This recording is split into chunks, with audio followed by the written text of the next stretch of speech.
BNSS की last video में हम लोग सेक्शन 210 को पढ़ रहे थे, जिसमें हम लोग सबमिशन प्रोसीडिंग को समझ रहे थे और साथ ही साथ उससे रिलेटेड स्पेसिफिक सेक्शंस को पढ़ रहे थे। ठीक है, जो हमारे उससे जुड़े हुए थे आपके condition for initiation of proceeding, यानी कि प्रोसीडिंग को स्टार्ट करने के लिए कौन कौन सी कंडीशंस को हम लोग को देखना पड़ता है, ये हम लोग ने पढ़ा था। ठीक है, तो सेक्शन 210 को जब हम लोग पढ़ रहे थे तो उसमें हम लोग ने ये देखा था कि किसी स्पेसिफिक ऑफेंस को ट्राई करने का कॉग्निजेंस कैसे दिया जाता है, सेक्शन 210 की मदद से दिया जाता है।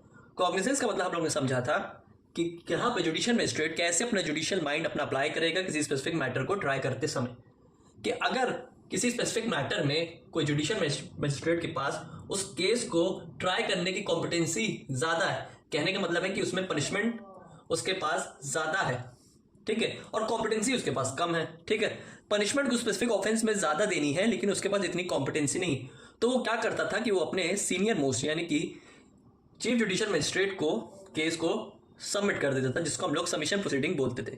और अगर उसके पास कॉम्पिटेंसी रहती थी स्पेसिफिक ऑफेंस को ट्राई करने की, तो वो खुद ही स्पेसिफिक ऑफेंस को ट्राई कर लेता था।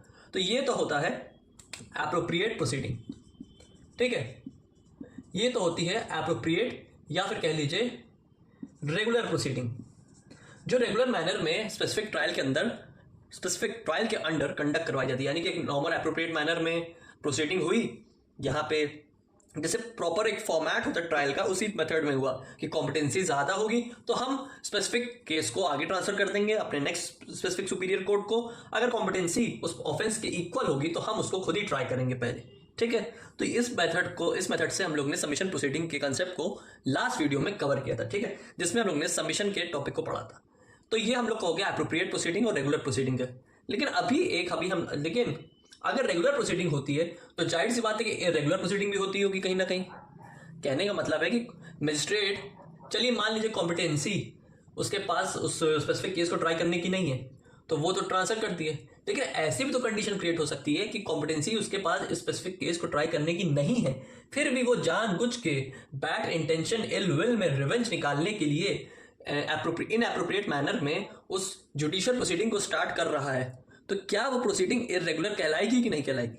जाहिर सी बात है ना, कोई भी अगर हम काम है अगर गलत तरीके से कर रहे हैं, कोई एग्रीमेंट भी है, ठीक है, ए और बी के बीच में कोई स्पेसिफिक एग्रीमेंट हो रहा है, ठीक है, हम उसको कर रहे हैं, लेकिन हम इसमें क्या देख रहे हैं कि ए जो है वो बैड फेथ से या फिर इनएप्रोप्रिएट मैनर से, यानी कि बी विदाउट फ्री कंसेंट से कॉन्ट्रैक्ट कर रहा है, तो ऐसा कॉन्ट्रैक्ट तो वॉइड होगा, हमें पता है इंडियन कॉन्ट्रैक्ट एक्ट में।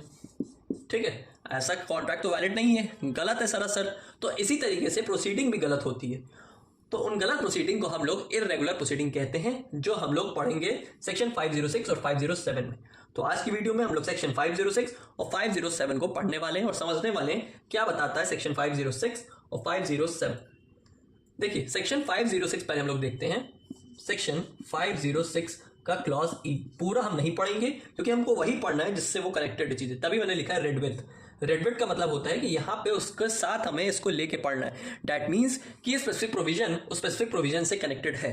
तो ठीक है, तो सेक्शन 506 बात करता है irregularities which do not vitiate proceedings. अगर कोई यहाँ पे इरेगुलरिटीज हो रही है जो प्रोसीडिंग को नहीं चलाएगी, कि अगर कुछ इरेगुलरिटीज जुडिशियल मजिस्ट्रेट हमारा कर रहा है तो वो प्रोसीडिंग नहीं रन करेगी, उसका कोई वो नहीं निकलेगा, यानी कि उसकी कोई सिग्निफिकेंस नहीं क्रिएट होगी। क्यों नहीं होगी? क्योंकि वो आपने इसको एप्रोप्रिएट तरीके से किया ही नहीं है। अब एप्रोप्रिएट तरीके से ना करने का मतलब हुआ क्या, उसका रीजन हुआ, इसको समझ लेते हैं। देखिए, 506 का क्लॉज ये बता रहा है कि to take cognizance of an offence under clause A और clause B of sub section 1 and of sub section 1 of section 210, कि 210 के क्लॉज 1 में, 210 के क्लॉज 1 में का सब क्लॉज ए और बी के अंडर अगर ऑफेंस, अगर कोई स्पेसिफिक जुडिशियल मजिस्ट्रेट कॉग्निजेंस ले रहा है तो उस समय क्या होगा। अब हम लोग पहले पढ़ के आए हैं कि मजिस्ट्रेट के पास 3 तरीके से उसके पास केसेस आते हैं। एक होता है एफआईआर के थ्रू, ठीक है, एक होता है कंप्लेन के थ्रू, और एक होता है सुओ मोटो यानी कि थर्ड पर्सन। ये 210 क्लॉज ए है, 210 क्लॉज 1 का ये सब क्लॉज बी है और ये सब क्लॉज सी है। ठीक है, तो इन 3 तरीके से जुडिशियल मजिस्ट्रेट के पास केस आता है। अब क्लॉज ए और क्लॉज बी बात किसकी कर रहा है? कंप्लेन की और ये बात कर रहा है FIR की, ठीक है। तो अगर कोई स्पेसिफिक प्रोसीडिंग में जिसमें कॉग्निजेंस वो लेने के लिए एम्पावर नहीं था, कौन नहीं था? जुडिशियल मजिस्ट्रेट, कि कोई स्पेसिफिक केस में ना वो कंप्लेन लेने का उसका राइट क्रिएट होता है, उसमें ना उसकी अथॉरिटी थी, ना FIR लेने का उसका अधिकार था। और अधिकार क्यों नहीं था? उसका रीजन यही है कि वो पनिशमेंट उसके कॉम्पिटेंट नहीं थी।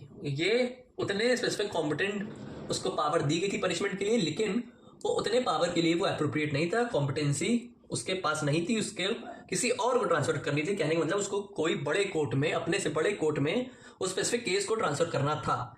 लेकिन उसने क्या किया? उसने उस मैटर को जानबूझ के ट्राई किया, ठीक है।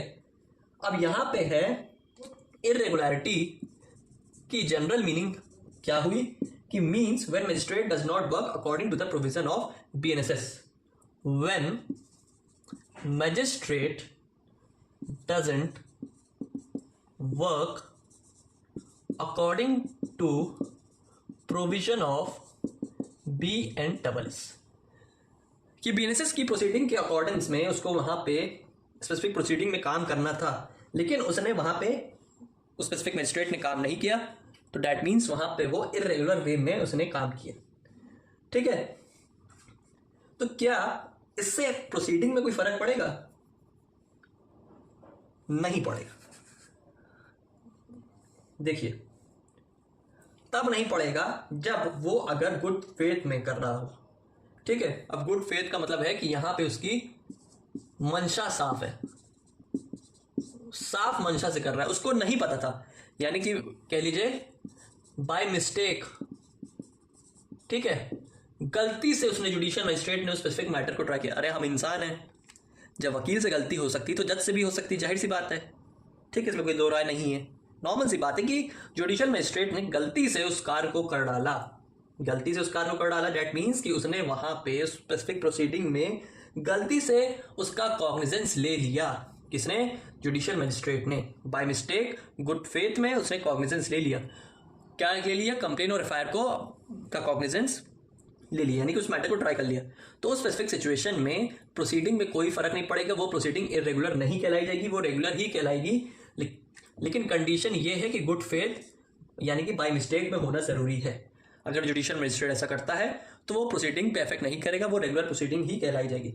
लेकिन अगर वो यहां पे बैड फेथ में करता है, बैड इंटेंशन में उस एक्ट को करता है, बैड इंटेंशन में, कहने का मतलब है जानबूझ के उसने मजिस्ट्रेट ने ये जानते हुए कि उसको ये स्पेसिफिक प्रायर नॉलेज थी कि मेरे पास इतनी पावर नहीं है उस केस का कॉग्निजेंस लेने में, लेकिन फिर भी मैं उस पर ट्राई करूंगा और मैं ही सजा दिलाऊंगा।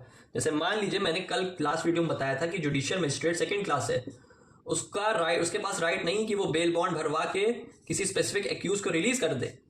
किसी स्पेसिफिक एक्यूज को वो ऐसे रिलीज नहीं कर सकता कि बेल बॉन्ड भरवाए और जाके रिहाई कर दी, नहीं, ठीक है। अगर ये गुड फेथ में कर रहा है तो फिर इरेगुलर प्रोसीडिंग में वो नहीं आएगा। अगर उसने रिहाई बैड फेथ में कर दी, बैड इंटेंशन से कर दी, तो ये इरेगुलर प्रोसीडिंग में आएगा। सिंपल सा इसका एग्जांपल हुआ, ठीक है। तो ये हमारा प्रोसीडिंग पे कोई फर्क नहीं डालेगा अगर आप गुड इंटेंशन और गुड फेथ में कर रहे हैं। अगर आप बैड फेथ में कर रहे हैं, जानबूझ के कर रहे हैं, तो वो प्रोसीडिंग इरेगुलर कहलाई जाएगी, वो प्रोसीडिंग का टर्मिनेशन वही हो जाएगा, उस प्रोसीडिंग का टर्मिनेशन वही हो जाएगा, वो प्रोसीडिंग की कहानी वहीं एट द सेम टाइम वो खत्म हो जाएगी, वो प्रोसीडिंग वहीं खत्म हो जाएगी। ये आपका बात करता है सेक्शन 506 का क्लॉज ई। अब चलते हैं सेक्शन 507 के क्लॉज के में। के क्या बात करता है? अब देखते हैं सेक्शन 507 के क्लॉज के को। के यहाँ पे किस चीज के बारे में बात कर रहा है? देखिए, इरेगुलरिटीज विच विशिएट प्रोसीडिंग, ठीक है, ये यहाँ पे सेक्शन 507 बता रहा है, लेकिन इसका क्लॉज के क्या बात कर रहा है? Take cognizance of an offence under section 210 का क्लॉज 1 का सब क्लॉज सी। अब 210 का क्लॉज 1 का सब क्लॉज सी क्या हो गया? हमारा सुओ मोटो, ये हमारा इससे लिंक्ड हो गया। कहने का मतलब है कि यहां पे अगर कोई स्पेसिफिक जुडिशियल मजिस्ट्रेट किसी थर्ड पर्सन के कहने पे सुओ मोटो में, यानी कि किसी थर्ड पर्सन की दी गई जानकारी पे उस स्पेसिफिक मैटर में, उस स्पेसिफिक ऑफेंस में कॉग्निजेंस लेता है, अपना जुडिशियल माइंड को अप्लाई करता है, उस स्पेसिफिक केस को ट्राई करता है, तो वहां पे क्या होगा? तो ऐसी सिचुएशन में 507 का क्लॉज के हमें बताना चाह रहा है कि मजिस्ट्रेट के पास सुओ मोटो मैटर में कॉग्निजेंस लेने का कोई राइट नहीं है, नो राइट। ठीक है। और अगर ऐसी प्रोसीडिंग में मजिस्ट्रेट बैड फेथ में उसमें कॉग्निजेंस लेता है सुओ मोटो के मैटर में, जिसमें थर्ड पर्सन की थोड़ी जानकारी पाया है, तो वो प्रोसीडिंग पर से वॉइड होगी। मतलब कि बाय डिफॉल्ट ही वो इनवैलिड यानी कि इररेगुलर होगी। वो गलत है, वो बाय डिफॉल्ट गलत है। उसमें ना तो हमें एक सिचुएशन मिलेगी नॉट टू प्रूव एनीथिंग और and not to check anything. आपने यहां पे गलती जानबूझ के की हो, धोखे से हो गया हो, रिवेंज निकालने के लिए किया हो, या कैसी भी सिचुएशन में आपने स्पेसिफिक मैटर में सुओ मोटो के केस में कॉग्निजेंस लिया है जुडिशियल मजिस्ट्रेट ने, तो वो बाय डिफॉल्ट ही वो इरेगुलर प्रोसीडिंग में आएगा। तो यहाँ ना आप कोई चीज़ को प्रूव कर सकते हैं और साथ ही साथ यहाँ पे आपको कुछ चेक करने का भी राइट नहीं दिया जाएगा। कोई कंडीशन आपको यहाँ पे नहीं मिलेगी। वो बाय डिफॉल्ट गलत था। वो स्पेसिफिक ऑफेंस में आपने सुओ मोटो के केस में आपने प्रोसीडिंग को चलाया, उसमें एक्शन लिया, आपने सजा भी दे दी। जाहिर सी बात है, फिर से वही एग्जांपल ले लेते हैं कि सुओ मोटो के मैटर में बेल बॉन्ड भरवा लिया जुडिशियल मजिस्ट्रेट सेकंड क्लास ने, जिसके पास उसका राइट नहीं था, लेकिन जानबूझ के उसको रिहाई कर दी और उसमें उसको मिलनी थी 10 साल की सजा। मान लीजिए ए ने यहाँ पे 302 किया था, तो उसमें यहाँ पे 10 साल या मान लीजिए लाइफ इम्प्रिजमेंट की सजा मिलती, लेकिन इसमें ये जुडिशियल मजिस्ट्रेट सेकंड क्लास इसको ट्राई कर लेता है, अपना जजमेंट सुना देता है। तो बाद में फिर वो ये नहीं कह सकता कि मैंने इसको देखा नहीं था कि ये कौन सा ऑफेंस है, मैंने अपनी कॉम्पिटेंसी को नहीं चेक किया था, या मैं इससे रिलेटेड फैक्ट्स को मैं साबित कर दूंगा, ये वो। तो ऐसी कुछ कंडीशन नहीं क्रिएट होगी, हमारा 507 बता रहा। ठीक है। वो प्रोसीडिंग पूरी तरीके से इरेगुलर कहलाई जाएगी। तो ये था सेक्शन 506 और 507 का कॉन्सेप्ट जो हम लोग ने 210 के साथ पढ़ा। आई होप आपको आज की वीडियो का कॉन्सेप्ट अच्छे से क्लियर हुआ हो, जिसमें हम लोग ने इरेगुलर प्रोसीडिंग्स को पढ़ा 506 और 507 में। तो मिलते हैं फिर बीएनएसएस की नेक्स्ट लेक्चर वीडियो में।